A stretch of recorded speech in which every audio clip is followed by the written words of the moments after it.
Over the last few days, there has been a lot of Sturm and Drang. I mean, actually, over the last 3 years, but in particular over the last 3 days, where Betsy McCoy, who came on this program and tried to repeat this mantra, has been running around saying, Obamacare is going to destroy Medicare because he's so eager to give money to those poor, subtext of the message, black people. Right? I mean, this is basically the meme that's going out on Fox and whatnot. Not that Maggie herself said poor black people, but the way that message is spun, they're taking it out of the hands of older white people and giving it to poor people who are in the, you say poor people, even though the majority of poor people in America are white, you say poor people and Fox News viewers think black people. It's just, it's a fact of life. And that's why politicians for years and years, particularly white racist politicians, have trashed the poor. It's how and why they get away with it, because it's a subset of racism. So anyhow, there's that. And I didn't know the statistics and facts to rebut that, so I wanted to get that. Plus, there's just a million questions that people have about the Affordable Care Act, a.k.a. Obamacare, and what it is and how it works and all that. And I've been promising you for several days that we will get Wendell Potter back on the program because he knows everything. I mean, the guy was a former senior executive, vice president with one of the largest of the big five health insurance companies, in the world, presumably, certainly in the United States.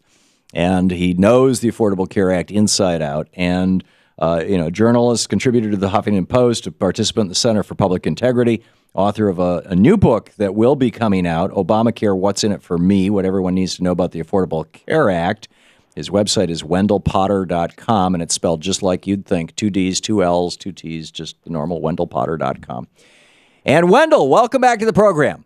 Tom, thanks so much for having me back. How are you doing? I am great. Your book is not out yet. Is it available in the usual places for pre-order? So if somebody walks into their local bookstore or if they go to one of the online sellers, they can pre-order it? Well, it's going to be, the publication date is December the 6th, and it's going to be initially published as an ebook. I wanted to try to get this out sooner than later, and if you have a real book, it takes longer. So right. That's the publication date, and I think it'll be available on the regular places where you can buy ebooks. Great. Okay, super. Because I want to get a copy. Thank you. You can't imagine. Well, you can't imagine the variety and breadth and sometimes micro minutia of the questions that I get that I can't answer. So I want to read your book. And let me add, Wendell can be here with us until 10 minutes before the hour, until 3:50 Eastern time for the next roughly 40 minutes. And then at 3:50, Elliot Richardson is going to drop by. He's with the Small Business Advocacy Council in Chicago, and which is to talk about Obamacare and how they're doing that in Chicago. But that's a whole other thing. But so if you have a question about Obamacare that you would like to ask Wendell Potter, he is here. So Wendell, let's start out at the beginning with this story that Betsy McCoy has been telling, which is an echo of the mantra that Mitt Romney was reciting, which is the Obamacare takes $700 million, $500 million, pick your, who's saying what when, hundreds of millions of dollars out of Medicare and puts it into Medicaid. What's the real story here? Yeah, that's it's just a scare tactic coming back, and she is a master manipulator, I'm afraid. So much of what she said in the recent past and distant past has been proven to be so erroneous. In fact, this was, you may remember, during the presidential campaign, Mitt Romney and others were saying that the Obama administration was cutting the Medicare program by billions of dollars. They came up with a number of $716 billion. The reality is, what that is, there are no cuts to benefits whatsoever. The Affordable Care Act strengthens benefits, first of all. It provides coverage for preventive care for the first time for Medicare. So Obamacare is actually expanding Medicare. It is, and not only that, it is cutting or reducing the donut hole. It will, in fact, soon, in the next few years, close it completely. If you don't know what I'm talking about, the Medicare drug benefit has a gap in it that after the program pays a certain amount of money, then it doesn't pay anything more for quite a long time until you pay full freight for your for your medications until you reach another point. That's being closed. That's called a donut hole. What this is all about is, for the past several years, the Medicare program has been overpaying private insurance companies by billions of dollars to participate in something that was created during the Bush administration called the Medicare Advantage program. Now, my understanding is that we actually pay private insurance companies 117%. Correct me if I'm wrong on this. I heard it from a caller.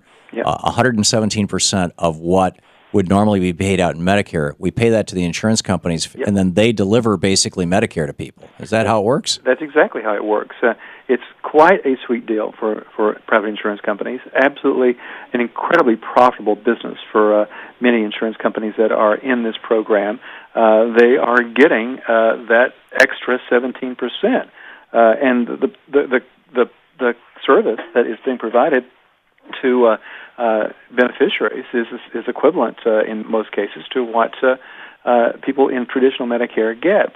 So what the Affordable Care Act does is reduce those bonus payments to private insurance companies so that program will be more on an even keel with traditional Medicare. So it has nothing whatsoever to do with reducing benefits. It is extending the life of the Medicare program by reducing this unnecessary spending. The the Government Accountability Office estimated that just between 2010 and 2012, the Medicare program overpaid private insurance companies close to $5 billion. Wow. So, and which is why United Healthcare, which is I think probably the largest provider of these things, they do it through AARP, why they were able to compensate Stephen Hemsley, their CEO, with over $1 billion during the time that he's been the CEO. Yeah, and keep in mind, he has been at times the highest paid chief executive officer in the country. Wow. Well, $1 billion is a hell of a lot of money.